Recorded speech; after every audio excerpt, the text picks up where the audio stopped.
in Hancock County, up in the valley, down by the river, past this beautiful little church that sits right on the river.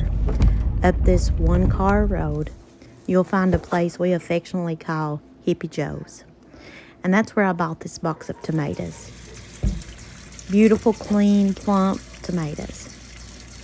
So today I'm going to show you how I make mater juice, or as some people call it, tomato juice. But here in the South, we call it mater juice. This is the second washing of these tomatoes. The first time I washed those in cold water, put just a little bit of baking soda in them, let them sit for just a minute. Now I'm rinsing them off in cold water, plain cold water, and I'm kind of giving them a little scrub just to make sure there's no dried leaves or mud or anything on them. And I'm going to just transfer them over into the other side of the sink while I finish scrubbing. Now, like I said, I didn't find one bad tomato in this whole batch. They were all beautiful, plump, beautiful tomatoes. I've always been pleased with everything I've bought at Hippie Joe's. He's a great guy. So here I am. I'm going to let this water out of my sink bowl. I'm going to rinse it out just a little bit. I'm reaching for my colander there, if you're wondering what I was doing. But again, I'm just going to give these tomatoes a quick little rinse just to make sure that we've got them good and clean, just as a precaution. And I work with a few at a time.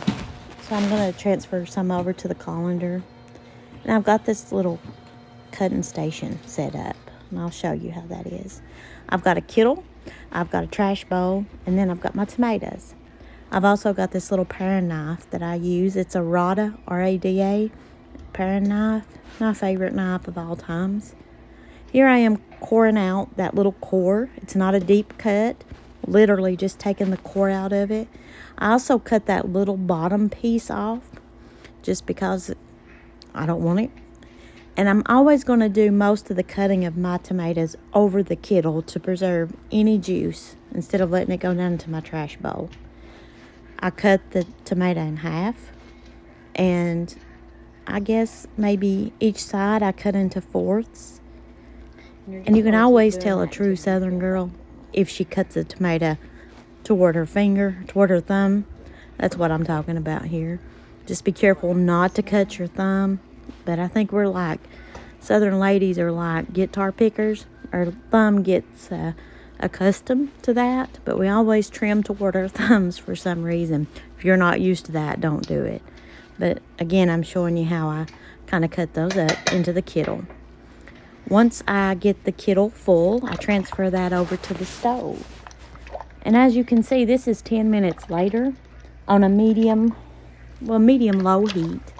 You can already see how much juice is starting to form. Now, the big thing to remember here is to not let that scorch. You have to be very careful with these tomatoes. They will scorch on the bottom of the kettle. This is 20 minutes, and as you can tell, there's already a lot of juice.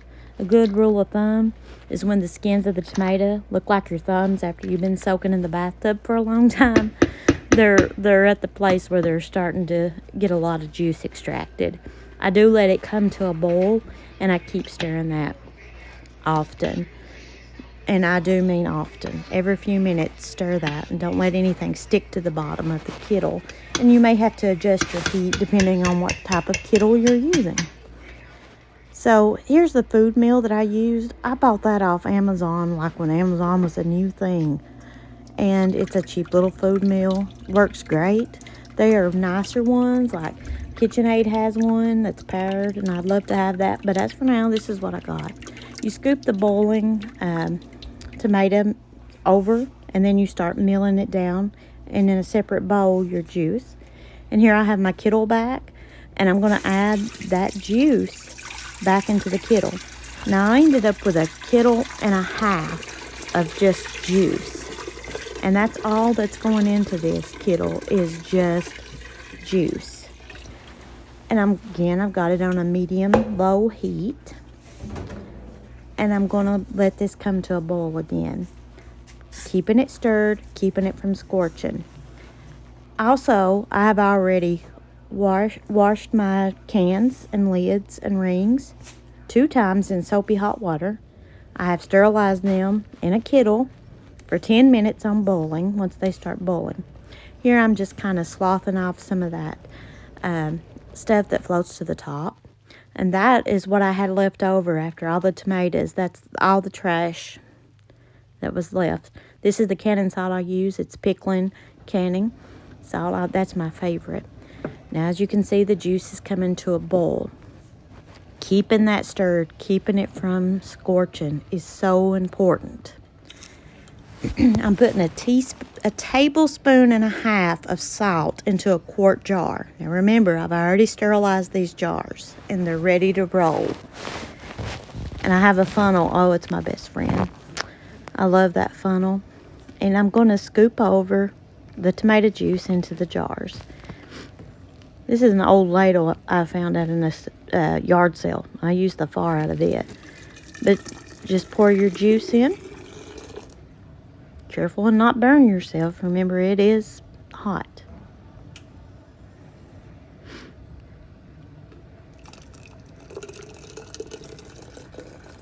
In doing this, you want to leave an inch headspace in the top of the jar. And I'll show you after I add this little bit in how much we get. And you can see just to the bottom of that, slightly under, that's how much headspace I use. Wiping that jar top off with clear, just plain white vinegar. Putting my lid on. That's my canning flat. And I'm going to put a ring on, fingertip tight. Don't want to over tighten that. It will buckle your lids in the water bath if you're not careful. The water bath I have set at 180 degrees because it's a good transition from your can to the water bath. Don't let your cans get too cold or your water bath get too hot or vice versa. You can bust your cans during this process. So 180 degrees, and just add your jars. Cover with about 1 inch over the top for your water bath. 45 minutes. Made 9 quarts. Beautiful. Remove your rings so you don't get a fake seal. Thanks.